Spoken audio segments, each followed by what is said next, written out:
ልጆችና ወሬ አባቴ ግን አይገዛም። አባቴ አይገዛም። አዝናለሁ ልጅ አይገዛም። እሱ መጣጣ ግን እሱን ባለፈው እንዳለኝ አጎተ መኪና የገዛው ያኔ ቀበሌ እያለ ያን የሚያደርገውን ነገር አድርጓል። ማን ያለው? አባቴ ተልቆስ አባትን አትስማ። አባት በጣም መጥፎ ሰው። በእናትህ አንተ ያልከውን ቀበሌ ያርግ እሱም። ኧረ ስነ ስርዓት። እኔ ምንም አላረኩም አውቀው ነው። እሺ እኔ ላርግ። አንተ ምንም የሚደረግ ነገር የለም። አተረፍ ከባድ ነው። ከሕፃን ጋር አታወራ የሚባለው ነው እኮ ያዋርዳል። ኧረ በስመ አብ። መኪና የገዛው ቀበሌ እያለ የሆነ ነገር አድርገህ ነው ብሏል። እሱ ነው ያለው፣ እኔ አላልኩም። ሰላም እንዴት ናችሁ? የሬድ ማክስ ዩቲዩብ ቻናል ነው። እንኳን ወደዚህ ዩቲዩብ ቻናል በሰላም መጣችሁ። ዛሬም እንግዲህ እንደሌሎች ጊዜዎች ባሪፍ ቪዲዮዎች ተመልሰን ተገናኝተናል። ሁላችሁም ላይክ እና ሰብስክራይብ በማድረግ ጀምሩ። የሀገራችን ባለሀብቶች ኢንተርቪው ትታይልኝ። እሺ የመኪና አስገባለት ይጫዋል በነካው ወደ ስራ እንግባ። ጀምር። እሺ አቶ ይዘውታል። በመጀመሪያ አክብረውን እዚህ ድረስ ስለመጡ በጣም እናመሰግናለን። እኔም በጣም አመሰግናለሁ አግዳጋችሁ ስለጋበዛችሁ። የመጀመሪያ ጥያቄያችን የሚሆነው እንዴት እንደዚህ ሀብታም ሊሆኑ ቻሉ ነው። እንደምትጠይቀኝ አውቄ ነበር። ያው እኔ ከሊስትሮ ነው የተነሳሁት። ሊስትሮ ሰርቼ ነው ለዚህ ደረጃ እንትን ያልኩት ማለት ነው። በጣም የሚደንቅ ነው። ከሊስትሮ መነሳቱ ጠንካራ ሰው መሆኑን ነው የሚያሳየው። ግን መሀል ላይስ ምንድን ነው ሲሰሩ የነበረው? እኮ ሊስትሮ ሰራው ማለት ነው ያለው። በጣም ይቅርታ ግን ከሊስትሮ በአንዴ ወደ ህንፃ ባለቤትነት አይኬድም። መሀል ላይ ሊስትሮ ሰራው ምን ሌላ ባለሀብት ምን ሰንተ ይረጋጉ እንትን አድርግል። ስራውትን መጠየቅ እንዲህ ያስደነግጣል። ብን አዘጋጅ ታክሲ ረዳ ወይ እንዴ መረረን። ነገር እኮ መረረን። ሁሉም ሰው ነው እንዴ ከሊስትሮ ተነስቶ ሀብታም ይሆን? ሁሉም ሰው እንደውም መሀል ላይ ሌላ ነገር ተናግሯል። የታክሲ ረዳት ነበርኩኝ ብሏል። እሱንም እየተናደደ ነው የተናገረው። እኔ ብዙ አይነት ቴክኒኮችን ነው መጠቀሙ። ይገርማል። መጀመሪያው እንዲህ ትላል አልሰራ ካለ ደግሞ ሰውዬው የተከዝ ብለህ ታፈጦና ትለዋለህ ሳይሰማ ማለት ነው። እኔ ብዙ ሰው ምግብ ምናምን ይሰጠኛል፣ ይገርበኛል። እኔ ምግብ አልፈልግም፣ ብር ነው በፈልገው ገዝቼ ለመብላት። እንዴ አንተ ልጅ ነገር አለ እጅ አለ ለምን አሰራ?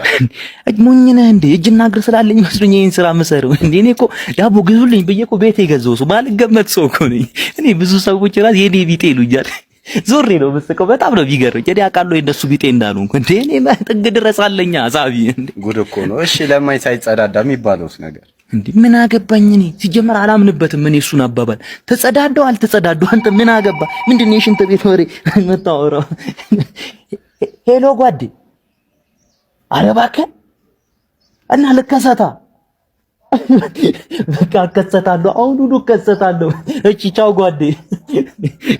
ጓዴ እኮ ነው ቦሌ መስመር አየር አለ ና እኮ ነው የሚለኝ። በቃ አላስቁም ይሄዳል። እሺ ሄዳለሁ፣ ግን አሁን የቀረጽክልኝ ፖስት አድርግልኝ። አይታወቅማ ዘንድሮ ቻሌንጅ ምናምን ሊጀመርልኝ ይችላል። ዘንድሮ በሰራ አይደለማ ባስጮኸ ነው።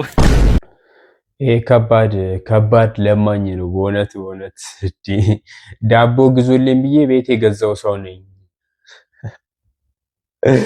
ብቻ አሪፍ ነው ብቻ በእውነት በአሁን ሰዓት ግን እኮ እንደውም ማለት ያው አይበረታታም ልመና፣ ግን ይሻላል ከበፊቱ። አሁን ላይ እኮ ሰው 5 ብርና 10 ብር ስለሚሰጥ ትንሽ ሴቭ ለማድረግም ይመቻል፣ ግን መስራቱ ነው የሚሻለው።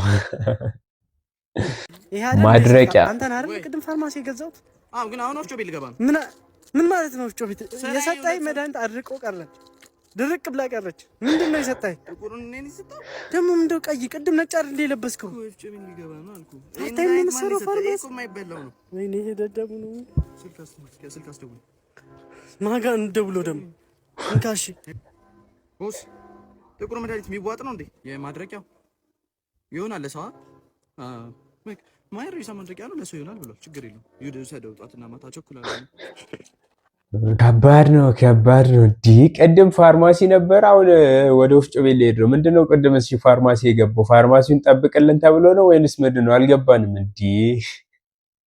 ፋርማሲ ሰሮች ኧረ ተው እያነበባችሁ ምንድነው እያነበባችሁ እንጂ። ያ ጀለስ ትንሽ ገንዘብ አበድሮ እኔ ምን የኔ ብር ስንት ብር ነው? አናት ላይ እየጮህብህ ያለው 5 ብር ነው። እሺ አራዩ በእናትህ ሁሉ ኧረ ዝም በል አትጮሽ። አጩ ቆይ ላስረዳ። 85 ብር ነበረብህ። እሺ እሺ። ከዛ ትናንትን እርጥብ ከፈልክልኝ። ስንት ብር ይቀርባል? 15 ብር አይቀርብም። ታዲያ ምንድን ነው የምትለው? እና ሻይ አልጠጣ የባጃጅ ውስጥ የመጣንበት ባጃጅ 20 ብር የከፈልኩልህ። ኧረ እባክህ 25 ብር አልሆነም። 25 ብር አናት ላይ ይጮህብህ ነው። እሺ አስታውስ። ባለፈው ዕለት ቺኳ ደወለሽ ብለህ የ5 ብር ሜጋባይ የ5 ብር ድምፅ አልገዛሉ ከቴሌ ብር ላይ አትግመሽ ነው። ቆይ ለጋሽ ብር አለብህ። እስቲ ለጋሹን በእናትህ ለጋሽ እኔ አስታወስኩልህ። እንደው ከዛ የ5 ብር ልኬ ቶሎ አለቀችብህ። ከዛ ያስብ ድገመኝ ብለህ እንደውም ደገምኩልህ። ኤርሚ ምስክር ነው። ምንም እንዳታሺ 45 ብር ይጮህ ነው አናት ላይ በቃ ይሰጣል። እሺ አትጮሽ። 45 ብር አለብህ። እሺ አትጮህ። እንካ 5 ብር እንካ። እቺን 5 ብር ያዝ። ስንት ብር ይኖርብሃል ማለት ነው? 50 ብር ነው። አናሲ ላይ ይጮህብህ 50 ብር። እንደዚህ አይነት አበዳሪ በጣም መጥፎ ነው። ጭራሽ 45 ብር ነበረበት 5 ብር አውጥቶ ሰጥቶት በቃ አሁን 50 ብር አለበት። በቃ ድፍን 50 ብር። አንዳንዴ አበዳሪዎች በቃ አለ እኮ ብሩ ራሱ ተበድረን እኮ ሐሳቡ ራሱ አለ። በቃ ሲመጡ ሲጨቀጭቁን የሆነ ድምጻቸው ራሱ ይጨንቃል። እንዴ ምንድነው? አታሳቆን፣ እንመልስላቸዋለን፣ አንድ ቀን እንመልስላቸዋለን። ምንድነው? ልጆችና ወሬ አባቴ ግን አይገዛም። አባቴ አይገዛም።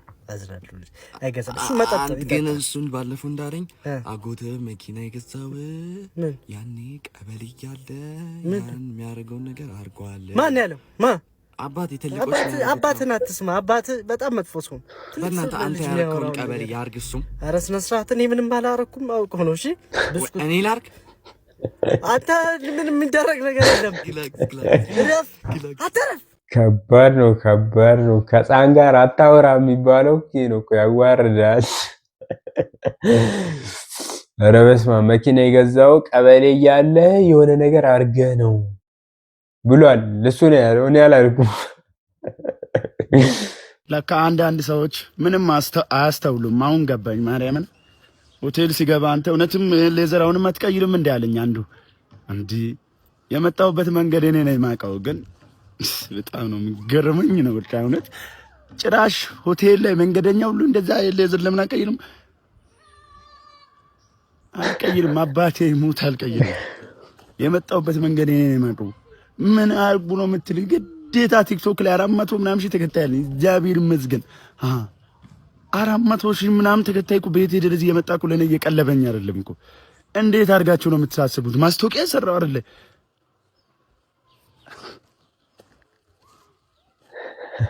ይመቻል። የሆነ በጣም አዝኗል።